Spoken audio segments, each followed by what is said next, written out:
The U.S. Senate race in Texas is really starting to heat up.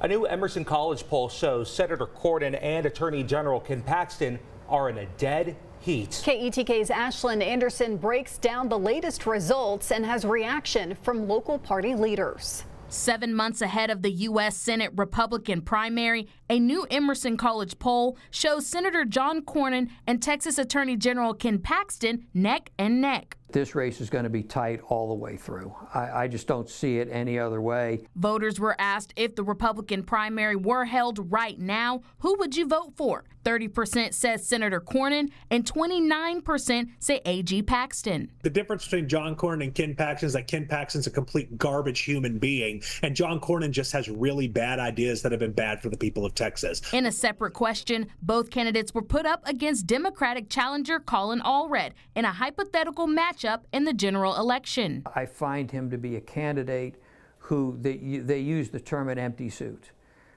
He goes along with his party. You don't see him doing much on his own. The results show Cornyn would come out with 45% of the vote and Allred 38% with 17% undecided. Paxton would lead with 46% of the vote and Allred 41% with 14% undecided. Whoever we put up has an opportunity to introduce themselves to the people of Texas in a way that Paxton and Cornyn already have. A large percentage of potential voters are unsure of who to vote for. Smith County Republican Party Chairman David Stein says each candidate has to really show why they're best for the job.